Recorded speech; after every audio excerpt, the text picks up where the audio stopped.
Olá, meus amigos do canal Retorno da Glória. Um bom dia, uma boa tarde ou uma boa noite para vocês na presença do nosso bom Deus. Amém? Bom, antes de Jesus passar por seus sofrimentos aqui nessa terra, ele apresentou aos seus discípulos as cenas da destruição do templo em Jerusalém, a qual ocorreu lá no ano 70 depois de Cristo.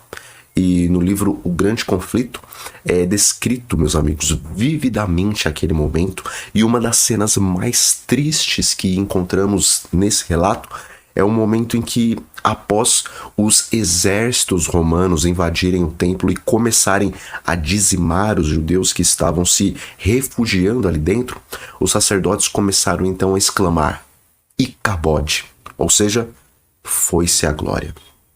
Bom, embora essa palavra tenha sido proferida há quase 2000 anos atrás, provavelmente essa é a palavra que melhor descreve a situação dos nossos dias. Veja, meus amigos, a perda da glória de Deus não é algo apenas evidente lá no mundo secular, porque isso, na verdade, não ia surpreender ninguém, não é verdade?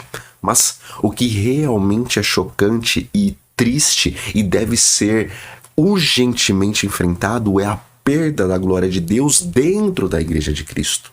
E antes que me acusem de crítico da Igreja, nós devemos nos lembrar que quem fez essa acusação foi o próprio Cristo, pois está escrito: ao anjo da Igreja em Laodiceia escreve: essas palavras diz o Amém, a testemunha fiel e verdadeira, o princípio da criação de Deus.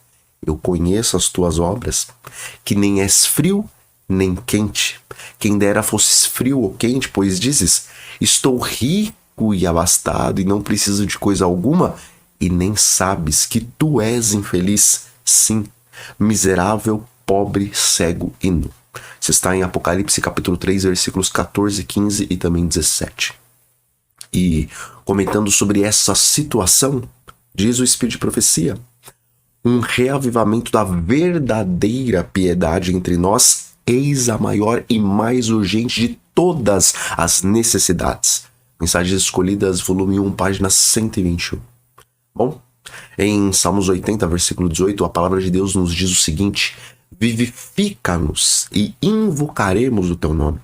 Veja, esse versículo nos mostra que o reavivamento produz uma pessoa que se torna disposta a invocar o nome do Senhor, ou seja, o verdadeiro reavivamento produz na pessoa reavivada um genuíno espírito de oração. E, meus irmãos, existem muitas frases de impacto sobre o que é o verdadeiro reavivamento, e embora muitas dessas frases são verdadeiras e nos estimulam a buscarmos essa bênção do Senhor, uma das frases de impacto que resumem bem o que significa o verdadeiro reavivamento diz assim: o reavivamento é o influxo do Espírito Santo num corpo que ameaça se tornar um cadáver. Bom, realmente o reavivamento é a ressurreição da morte espiritual, ou a reanimação do crente que havia sofrido uma espécie de parada cardíaca espiritual, que estava prestes a se tornar um morto para as coisas de Cristo. E, amigos, qual é realmente a evidência de que nós estamos precisando de um reavivamento, e quais são as condições entre o povo de Deus que prova que a igreja está precisando urgentemente do retorno da sua glória?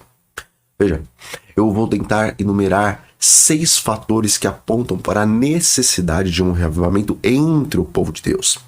E o primeiro fator é quando nós não amamos uns aos outros. Irmãos, se nós não conseguimos amar aqueles os quais nós chamamos de irmãos, de modo que às vezes passam-se até semanas, meses e anos sem fazermos uma visita missionária para aqueles que se afastaram da igreja, como então vamos realmente amar e trabalhar por aqueles que estão lá no mundo, os quais nós nem sequer sabemos o nome deles? Sabe? Nós estamos na era dos haters. E às vezes quando eu dou uma olhada tanto nos comentários desse canal como nos comentários de outros canais religiosos, eu vejo que o mesmo espírito que tem motivado os haters aí do mundo também tem alcançado o coração daqueles que se dizem cristãos, pois esses não estão fazendo seus comentários com aquele espírito manso de Cristo, mas sim, eles estão imbuídos de um espírito crítico e destrutivo, o qual não vem da parte do céu. E isso é um reflexo da falta do amor de uns para com os outros dentro da igreja. E o segundo fator que indica a necessidade de um reavivamento é quando existe dissensão, ciúmes e também fofocas na igreja. E certa vez Thomas Sine disse o seguinte: na ausência de um grande sonho, prevalece a mesquinharia. Veja, quando o nosso povo não está buscando realizar a obra para Deus, então a mesquinharia infelizmente vai triunfar e uns começarão a golpear os outros com palavras, acusações, e então a fofoca vai reinar dentro da igreja. E o terceiro fator é quando começamos a nos sentir confortáveis com o outro reino, ou seja, quando a igreja começa a olhar, agir, pensar, falar e se vestir como o mundo que nos cerca, então isso quer dizer que perdemos a nossa identidade como povo de Deus, tornando quase que impossível que outras pessoas consigam distinguir a diferença entre cristãos e não cristãos. E como está escrito, porque onde está o teu tesouro, aí estará também o teu coração. Está em Mateus capítulo 6, versículo 21. E o quarto fator é quando os membros da igreja começam em grande escala a caírem em pecados graves e também escândalos, dando assim margem para que os inimigos da verdade façam então chacotas com o nome do povo do Senhor.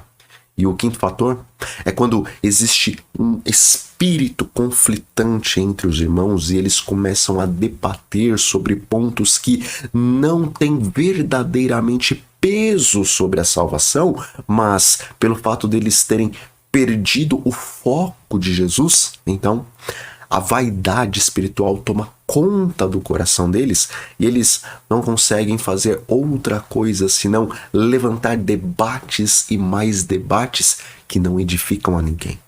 E o sexto e último fator é quando os pecados que nos deveriam fazer tremer se tornam comuns e leves diante dos nossos olhos. Veja, meus amigos, a moral e os valores do mundo estão sempre em conflito com a vontade revelada de Deus em sua palavra. E essa rebeldia contra a lei de Deus desperta um mundano divertimento naqueles que não seguem a Jesus.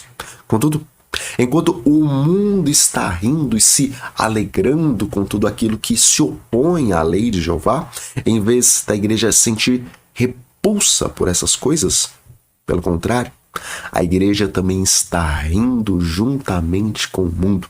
E como alguém uma vez disse, o mundo perdeu o poder de se envergonhar dos seus vícios e a igreja perdeu o poder de chorar por causa dessas coisas. Bom, meus amigos, não há dúvidas de que estamos em um dos momentos mais críticos da igreja e que em quase todas as congregações nós podemos encontrar esses 6 fatores presentes entre boa parte dos membros da igreja. E a verdade é que precisamos urgentemente de um reavivamento individual, pois, infelizmente, nós nunca veremos um reavivamento com 100% dos membros da igreja. E, diferente da virada do ano que tem dia e hora para mudar, o reavivamento da nossa vida pode começar agora mesmo, se nós assim o quisermos. E vocês desejam realmente um verdadeiro reavivamento? Gostariam de experimentá-lo em suas vidas? E amigos, se Deus nesse exato momento falasse do céu as seguintes palavras: meu filho, você quer ser reavivado? Vocês ousariam dizer sim para Deus? E se ele também perguntasse: meu filho, Para isso você está disposto a fazer sacrifícios? Será que a nossa resposta seria sim, Senhor? Comece agora mesmo um reavivamento no meu coração? Bom, eu não sei qual seria a resposta dos irmãos, mas de uma coisa eu tenho certeza absoluta.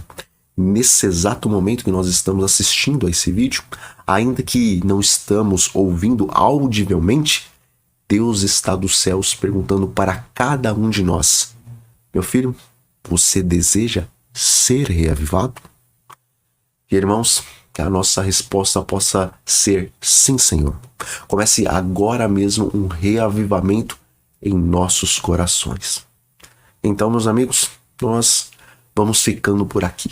E que o Espírito Santo do Senhor tenha livre acesso em nossos corações para estar então completando essa importantíssima obra de reavivamento em nossas vidas, a fim de podermos verdadeiramente sermos chamados de remanescentes de Deus.